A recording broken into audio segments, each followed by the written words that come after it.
I've previously blogged about how you can create a no-code bot using QnAMaker and deploy it with the Azure Bot Services, and I will link you guys to that in the blog post for this and in the description of this video. Well, I wanted to create another video for you guys that showed you how you can take this same QnAMaker service and create a bot, but one that doesn't use the Azure Bot Service, and also allows you to track what users are asking so that you can better fine-tune your bot.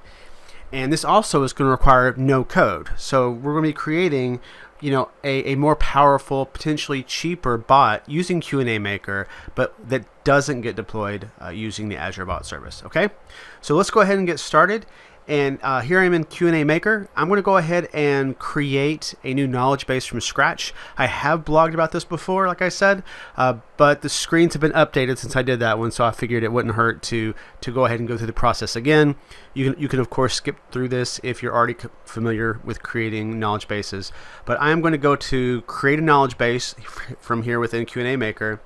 And then I'm going to click on create a QnA service, and this is going to take me to Azure where I can create a new QnA service for my bot.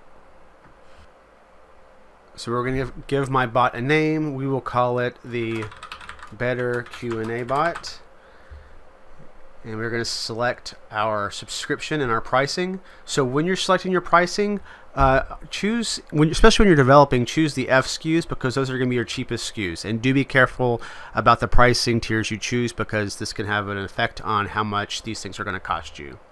I'm going to go ahead and select the existing resource group.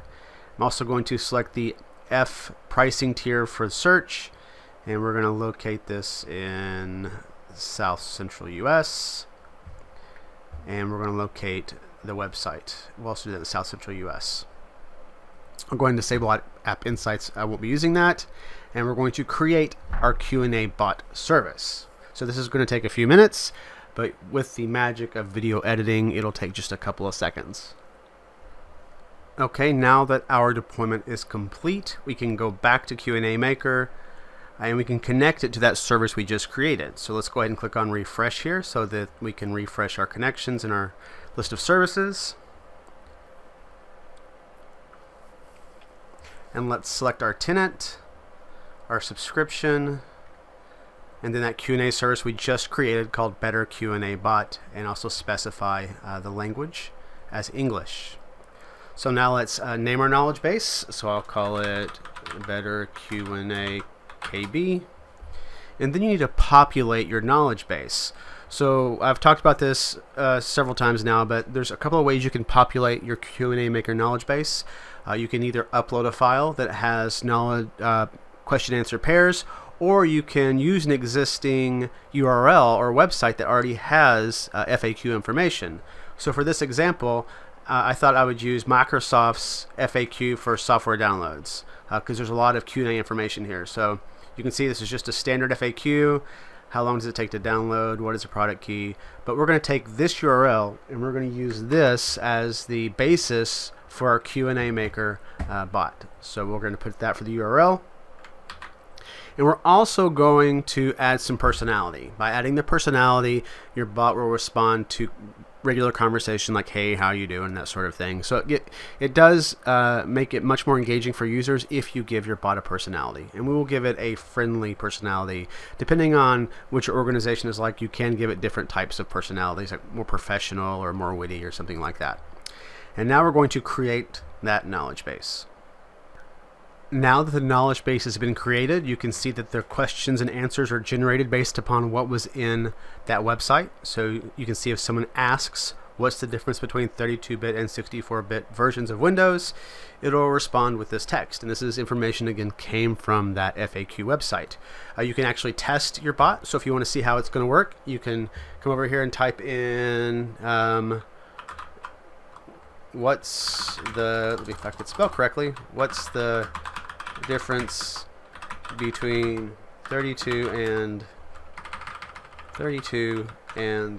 64-bit,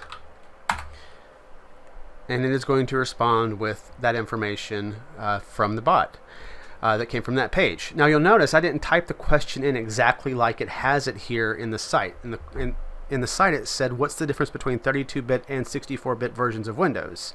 And I said, what's the difference between 32 and 64-bit? So because of the cognitive services that's going on underneath the covers here, it's able to determine what my intent is in asking this question and still return the correct response, even though I didn't ask the question exactly right. And this is one of the major benefits of using a bot like this, is that your users don't have to type in the exact right keywords or phrases to get the response they're looking for. So our bot is functional. I can even say hello to it because we added personality. I can say hello. It says hi, and I can say, how are you doing? And it says I'm doing great. So from here, this bot can now be published. So we're going to go ahead and publish this bot.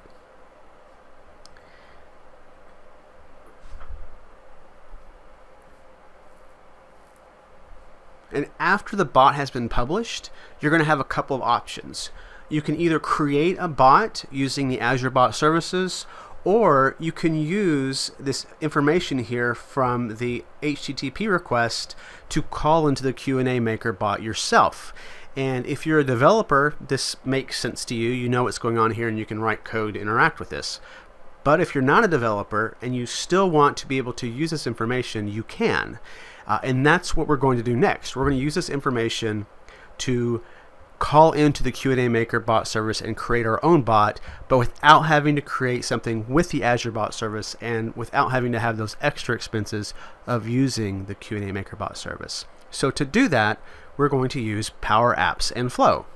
So let's jump over here into Power Apps, and I'm going to create a new app for the phone. We'll make it work on our phones, and we'll call it Better QnA Power App.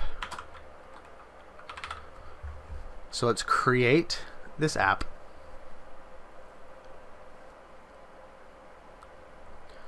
So now what we're going to do, since we have our blank app here, is we're going to insert some controls. First, we're going to insert a text box so users can ask a question, and then we're going to insert a button. And this is the button the user clicks on when they want to actually ask the question. So what we need to do is when someone types a question and clicks on the button, we need to call into that QnAMaker service to say, give me the response for the question they asked. So to do that, we're going to use a flow. So let's click on the button here, and then we can go to Action, and then we can go to Power Automate. So here's where we're going to create a new flow that calls into QnAMaker. So let's click on Create a New Flow.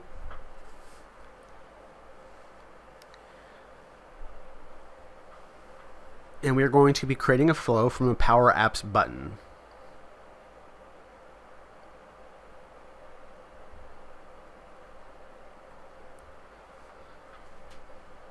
So here is our flow, and what we're going to do is we're going to actually call in to that QnA service. So if we want to do a search here for an action, we can search from QnA, and you'll see there is an action for QnAMaker, that same service we just created a bot for. And what we can do is we can generate an answer, and that's what we want to do. We want to generate an answer based upon the question that was asked. So let's click on Generate Answer. And when we do this, it's going to ask us for some information about our QnAMaker knowledge base. So you can see it's asking for the knowledge base ID, the service host, the endpoint, and the question. Well, all this information comes from QnAMaker from this information you see here. So we can go back to the flow, and we can say, what is our knowledge base ID? Well, that is going to be here where it says knowledge bases, and then here's an ID. This is the ID of our knowledge base. So I can copy that, paste it here, and now it's asking for the service host. So we can come back over here, and you can see that this is our host here. So let's copy this URL, and we can paste that. Next, it's asking for the endpoint key, and you can see this right here. It says endpoint key. So this is going to be our endpoint key. And take it back over to our flow. And finally, it's asking for the question. Well, the question is coming from Power Apps, so we can choose over here in our dynamic content, Ask in Power Apps. And that's all there is to it. This is now going to call into that QnAMaker database and knowledge base and bring back an answer whenever someone asks a question in Power Apps. But now we actually have to get that answer that gets returned, and we need to return that to the Power App. So what we're going to do is we're going to add a new step, and we are going to initialize a variable that's going to store the response. So we're going to do initialize variable, and we will call this variable response, and it's going to be of type string. Now we need to actually set the value of that variable. So we're going to do a set variable. And we couldn't set the variable on the initialize because the response that comes back from QnAMaker is actually an array. So because of that, we have to first initialize the variable and then set it. So we're going to set the variable. And the variable we're going to set is response. And the value of response is going to be the answer's answer. This is the top ranking answer to our question.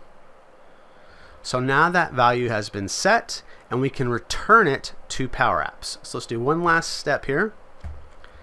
And we're going to search for an action that is for Power Apps.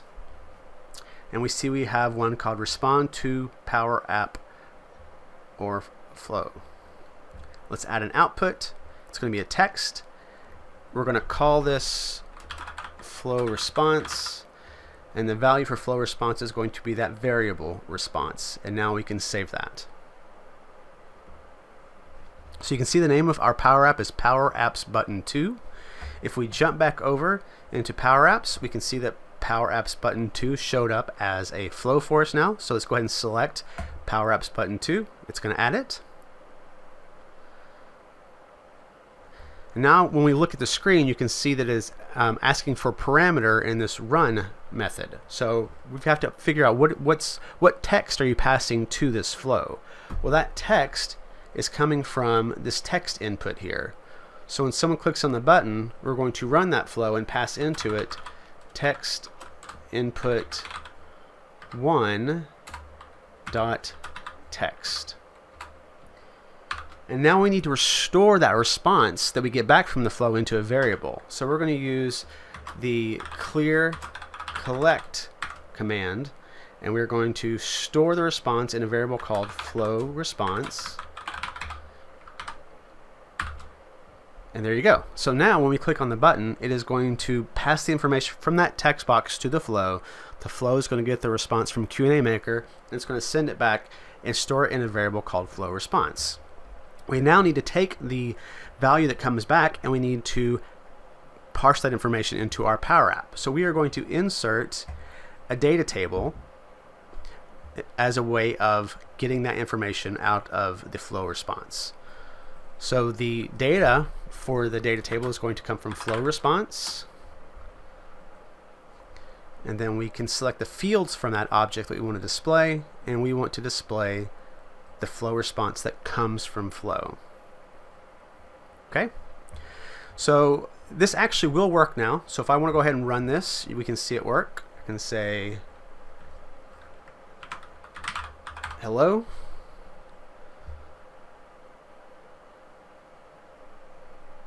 And you can see it responds with hi. I can also say, what is the difference between 32-bit and 64?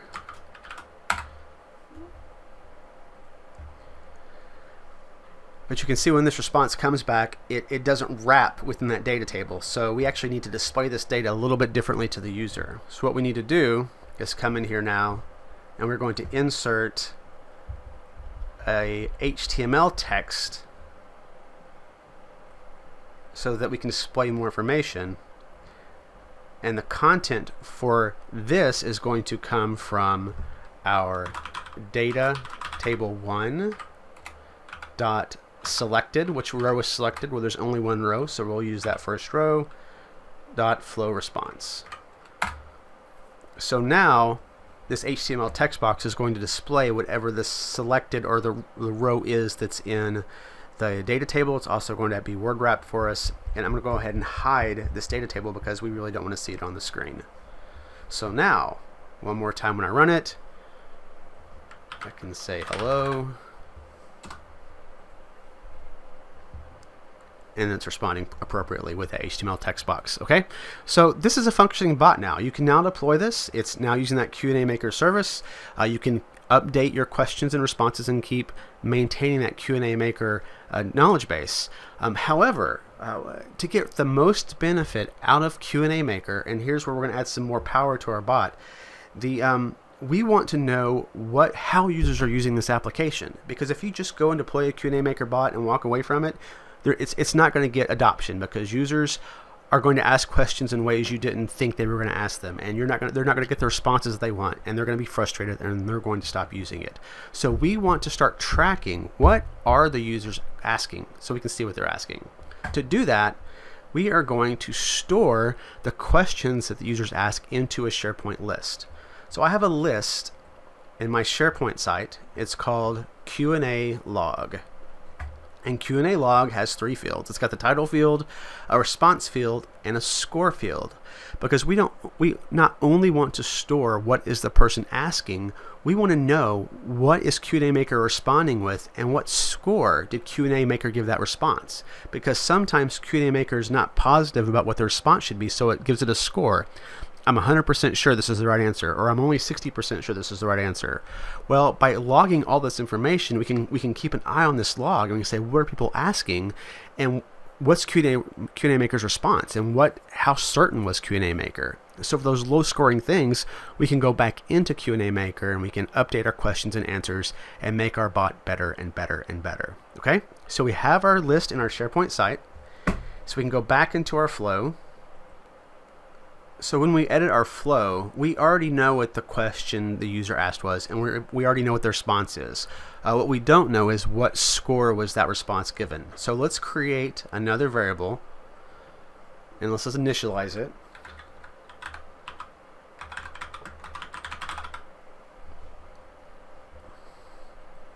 And we're going to call this variable score.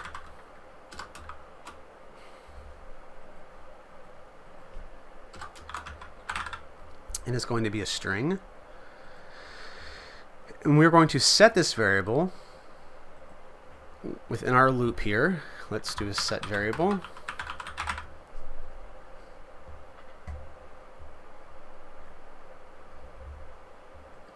And we are going to set score to the response we're looking for, which is the answer's score. So this is the score that QnAMaker gave the response, of how confident it is in this score. So now that we've got the question, the response, and the score, we can add another action step here where we want to actually create an entry in that QnA log for that response. So let's go to add an action. We want to create an item.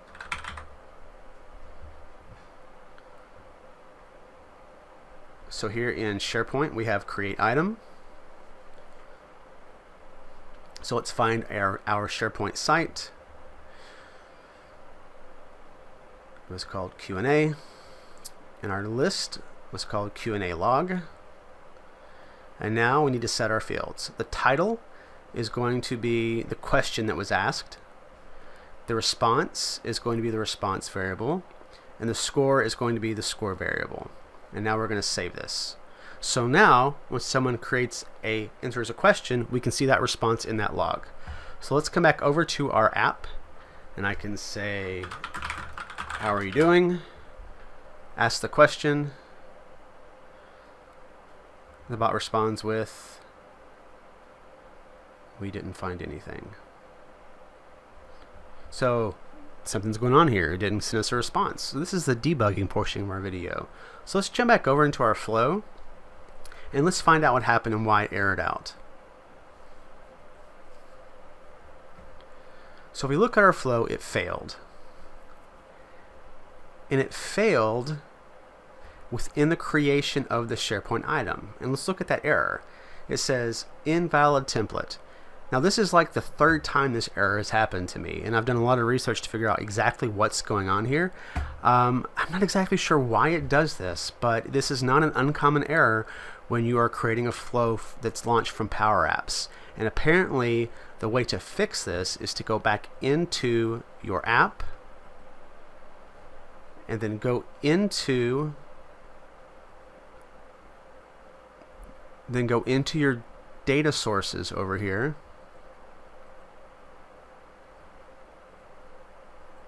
Remove the data source and then re-add the data source.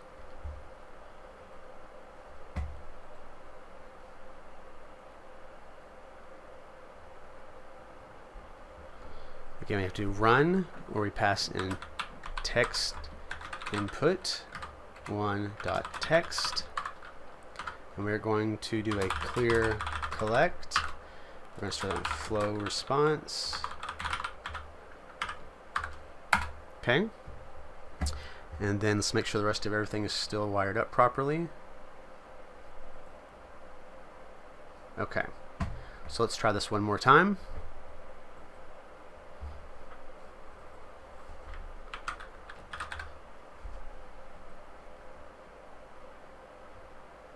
And you can see it responded. Again, I don't know why it does that sometimes, but if you see that error, the correct, or the way to get around that error is to remove the data source and re-add it, and you're back up and going. So if I type in hi, it responds with hi. I can say, how are you doing?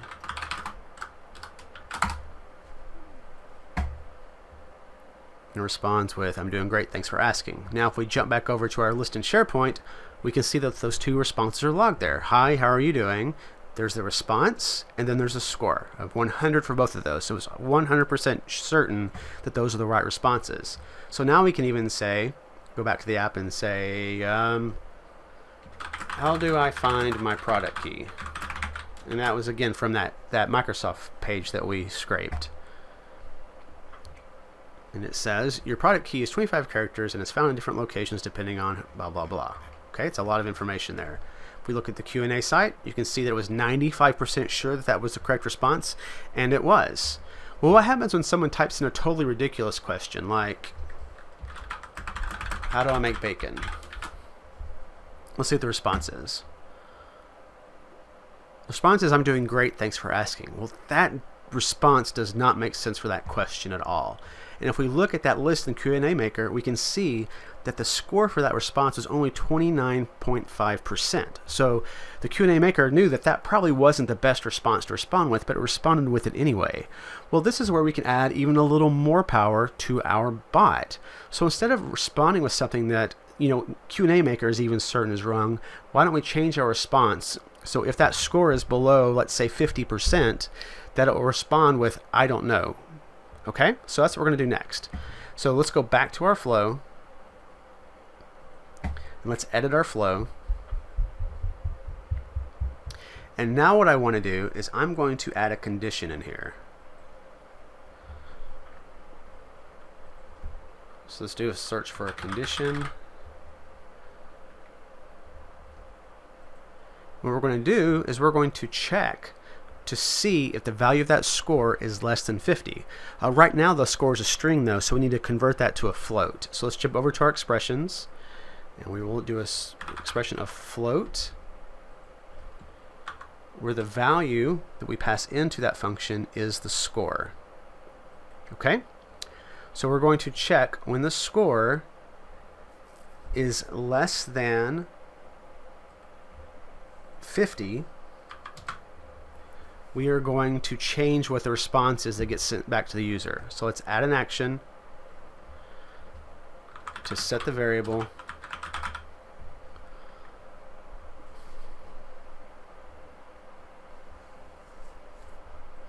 And we're going to set the variable response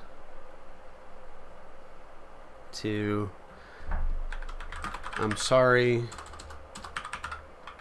I don't know the answer to that. Can you ask it another way? Okay, so now if that probability of QnAMaker being right is less than 50%, let's respond with, I'm sorry, I don't know, instead of some random response that doesn't make sense. So that's in there. Let's go ahead and save that. Jump back over to our application, and I can again say, you know, how are you? And it's going to say, I'm doing great, thanks for asking. And now I can say, well, how do you make bacon? And it responds with, I'm sorry, I don't know the answer to that. I don't know the answer to that. Can you ask it another way? And if we jump back over to our SharePoint list, you can see we're still actually storing the list what QnAMaker responded with. So we can see what did QnAMaker respond with, and we can also look at those percentages.